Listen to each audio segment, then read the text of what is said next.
kita berdoa terlebih dahulu. Ketua kelasnya silakan pimpin. Baiklah teman-teman, sebelum kita mulai pelajaran hari ini, ada baiknya kita berdoa. Berdoa mulai.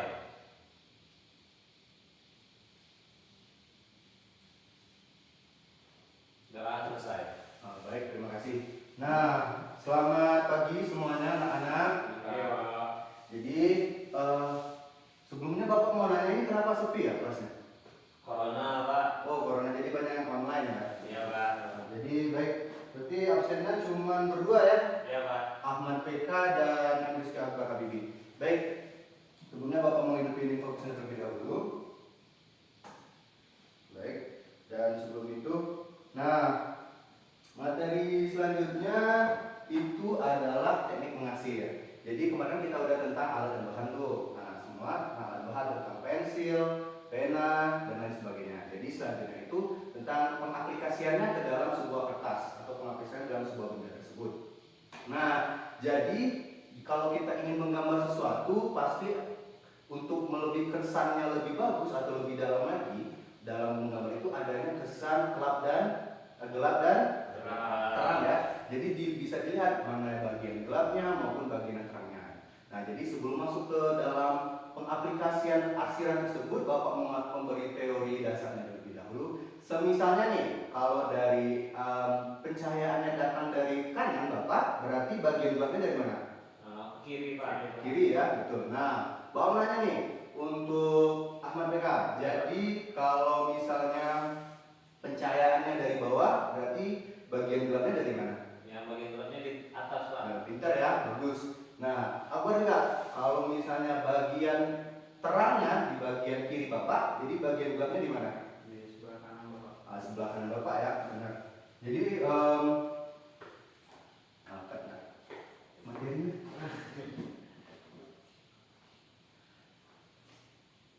Baik, untuk yang pertama itu teknik mengasir. Jadi yang pertama itu arsiran satu arah.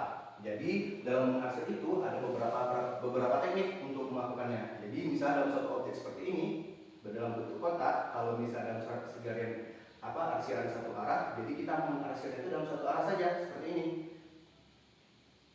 Jadi di sini misalnya Bapak mau memberikan contoh, misalnya terangnya dari kanan Bapak, jadi bagian gelapnya dari kiri. Jadi dari kirinya kita diarsir satu arah saja, atau dari atas ke bawah, atau dari kanan ke kiri, seperti itu.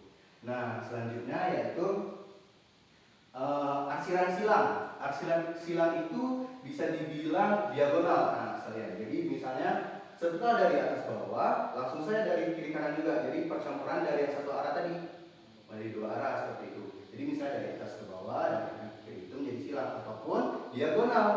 Ya, silakan. Pak, kalau misalkan arsiran satu arah tuh, tapi dia tuh diagonal boleh, Pak? Bisa, karena satu arah itu dia tidak berlapis. Jadi satu diagonal walaupun diagonal, tapi dia satu arah, tidak berbalik. Seperti itu. Jadi tidak apa-apa ya? Tidak apa-apa, bagus sekali pertanyaannya, terima kasih ya.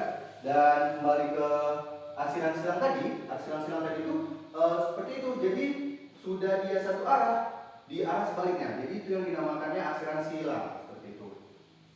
Nah, yang selanjutnya yaitu arsiran kontur. Seperti ada di gambar, arsiran kontur itu mengikuti bentuk bendanya.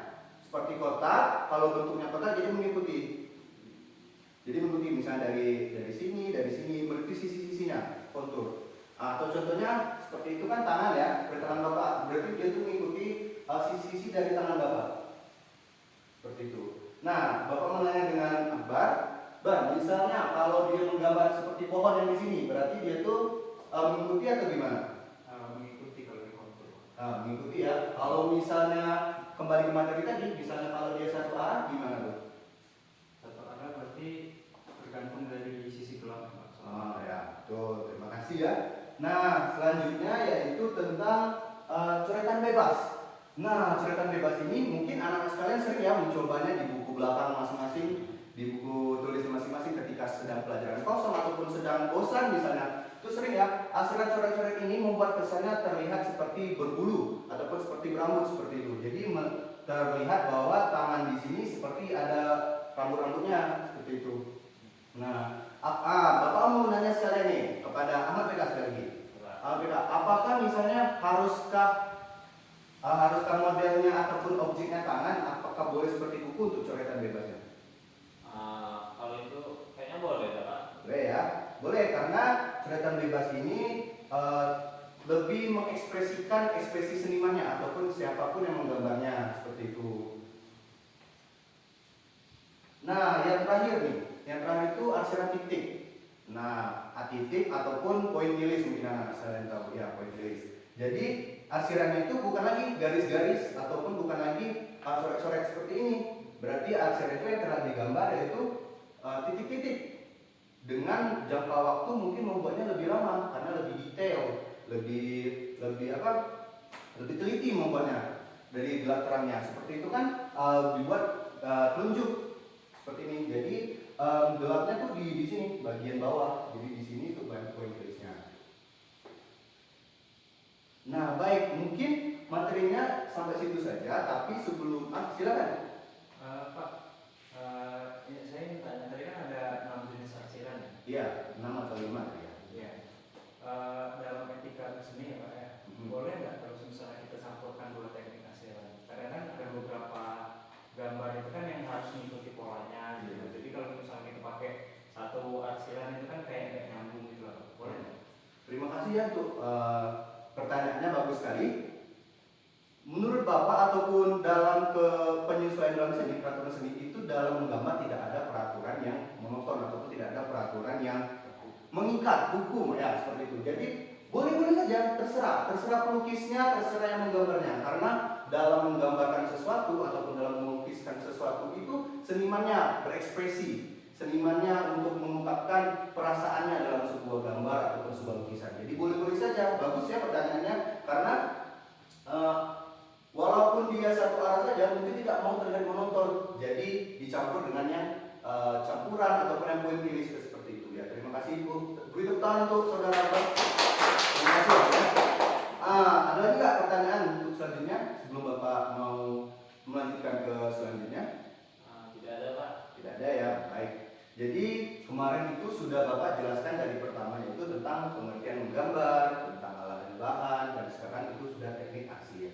Jadi untuk minggu depan itu anak-anak sekalian tentang pengaplikasiannya. Jadi anak-anak sekalian minggu depan itu sudah membawa alat tulis ataupun alat menggambarnya, buku gambar, pensil, dan lain sebagainya.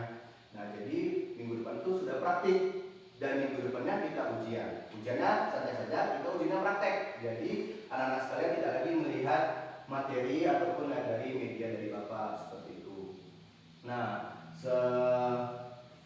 mungkin itu saja ya anak-anak, karena materi kita sekarang sudah sedikit dan kita sudah dekat dengan ulangan seperti itu. Nah, mungkin untuk tugas selanjutnya anak-anak silakan mencari materi ataupun mencari gambar-gambar yang ingin diaplikasikan untuk minggu depan. Contohnya kan kita menggambar flora, fauna, dan alam benda. Misalnya Akbar maunya yang flora, misalnya menggambar bunga, menggambar pohon, itu silakan. Dalam aplikasi. Jadi di awal itu dibikin dulu bentuk dasarnya, apakah kotak atau bulat seperti itu. Nah, misalnya untuk saudara Ahmad mau menggambar alam benda, misalnya mau menggambar mobil, jadi dibikin dulu gambar dasarnya, apakah kotak, atau lingkaran ataupun bujur sangkar seperti itu. Jadi dipelajari, mungkin itu saja yang Bapak bisa sampaikan. Sebelum Bapak tutup, tadi kita dimulai dengan doa dan ditutup dengan doa juga. Baiklah teman-teman, untuk mengakhiri pelajaran hari ini ada baiknya kita berdoa. Berdoa mulai.